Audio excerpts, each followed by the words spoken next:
What's good, y'all? Welcome back to the lab with another quest build. I'm back in Builder trying to cook up something that's going to translate over to 2K23 next gen. With all the information coming out, it sounds like strength is going to be extremely crucial. And so I wanted to make an absolute behemoth at power forward, just like in the early to mid 2000s where power forwards basically ran the league. Every other game you're running up against Jermaine O'Neal, Kevin Garnett, Tim Duncan, Chris Webber, Zebo, Elton Brand, Rasheed Wallace, the list goes on and on and on. That to me is the golden era of basketball, and I think in 2K23 the fact that strength is going to be so important.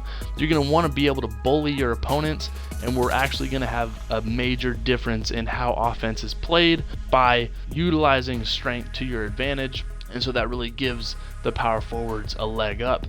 So I wanted to cook up something that could pass the pill, dominate on defense, step out and shoot the three ball, but also dominate inside, and I wanted to prioritize strength and make this at the power forward spot.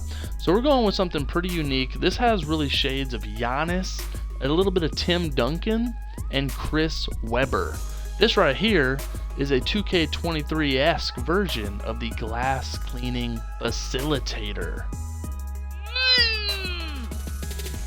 Again, we're gonna have 2K23 in mind when making this build, and so let's jump right in. You can make this at power forward. You can also make this at center.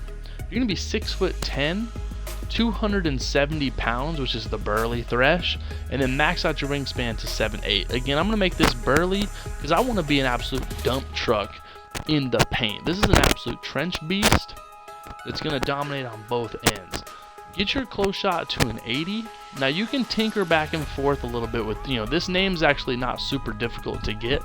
There are certain threshes to get the name, but follow along to a T. We're going to get our driving layup to an 84.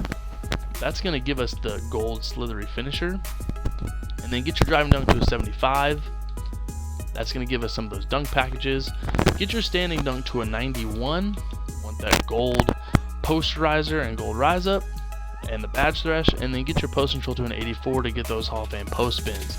In 2K23, you want to be able to dunk vertically. You want to be able to hit close shots. You can maybe take a little bit off and add to your close shot, because I really do think interior finishing and post scoring is going to be, a nice change of pace, and you're going to be able to dominate smaller builds in 2K23. But right here, I think 29 finishing and how 2K22 shakes out, this is a great interior finishing big. Then shooting, we're going to get the midi to an 80. And then max out your three ball, and then get your free throw to a 65. We are playing 5-on-5 rec with this kind of a build, so you don't want to punt a free throw. You can allocate a little bit elsewhere to get that up higher, but ultimately you're going to be able to hit the midi with an 80. And in 2K23, you have a mid-70s three ball. You should be able to knock that down as well. We don't want to punt three ball, but you don't need a super uber high three. You're just going to be a cone on a big. And we want to utilize that inside the arc scoring ability. So I think having an 80 midi is going to be great on 2K23 to step out and hit that jumper and be a threat. But also we don't want to prioritize just standing in the corner. If you want to make a build like that, then obviously you're going to make something different.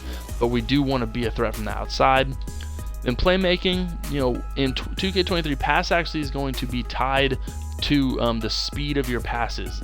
In 2K22, we want those gold bullets. That's no longer going to be here with a super high pass accuracy. So on a build like this, you could probably allocate more to pass accuracy because you want to be able to dime up everybody from the 4 spot. Chris Webber used to catch the ball at the top of the key and basically be a chess piece. Just find the open guy and then absolutely cook. Tim Duncan, same thing, dumping down to him. If there's a double team coming, he's going to split it. He's going to drive in the middle and then kick out to shooters. You want that facilitating aspect so you can be a threat when you're playing rec and comp 5-on-5. You also want a 72 ball handle. We're going to get that to the thresh because you want to be able to put the ball on the ground and create for others. And then speed with ball, we're going to get that to a 50 to unlock that quick first step on bronze. And that's going to give us 18 playmaking. Again, translating to 2K23, you want a high pass accuracy so then you can get those quick passes, and we can really prioritize passing the ball in on the next game, because all the ISO left right cheese is not going to be a thing.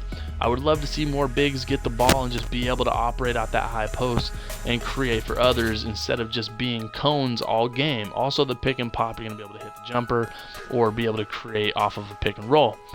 So defensively, we're going to get our interior defense to a 74. And then we're going to get our perimeter defense to a 65. It'll be interesting to see how in 2K23 the stealies are. I think they should be extremely more expensive than what they've been in recent years. I think steals are a rare commodity in real basketball. You don't just get plucked passing lanes. We're going to get our block to an 85. Hopefully they patch the chase downs and everything, which they have said they're definitely nerfing the block styles in 2K23.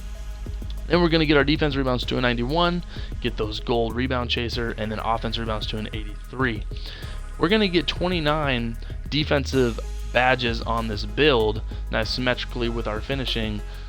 And you could definitely allocate more to offensive rebound, and that could definitely be a nice role for someone on a build like this. You want to be hovering around the basket.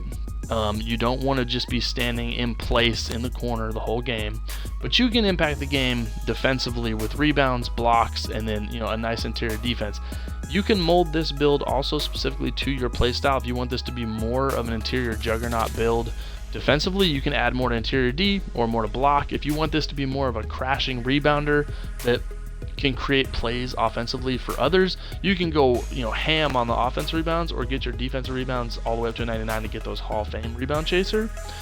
Or you can allocate more to finishing if you want to be that offensive guy, or like I said, even pass accuracy, and then be able to just dime up depending on what your play style is. But ultimately this build really doesn't have any weaknesses and should dominate because of these physicals we're about to get into. We're going to max out our speed and acceleration. I honestly find in this game that 65 speed and 60 acceleration on a big is low-key just fine, which is kind of ridiculous. I think animation-wise, the game was sped up, and I didn't really see a huge difference between like a 65 speed and a 75-80 speed. So hopefully that changes in 2K23, but we're going to max those out and then get your strength to an 86. You can go higher and get this to a 90, or you can drop this down to an 80 and add more to offensive rebound. It depends on how important strength is going to be in 2K23, because if strength matters and that bully badge and all certain, the animation based metrics are strength related, you might want to allocate even more to strength. You might want a build to have 90 plus 99 strength, because that's going to absolutely dominate inside and out. But right here we're going to go 86. That's usually a thresh for certain just overall levels on some of the attributes. Get your vertical to a 75 to unlock some of those dunk packages, and then the rest on stamina to an 85. And then that's basically what this build is. It's a glass cleaning facilitator that can shoot, that can rebound, play interior D, and dunk inside. You can definitely switch up some of these attributes to, like I said, your play style. But this is a hot build for 2K22 and 2K23 going forward. You get shooting take, interior D take, glass cleaning take, and post. I love the post playmaking on this build. When you do get take, let's respect it. Let's dump it down to the monster, and then you can kick out when you get a double team.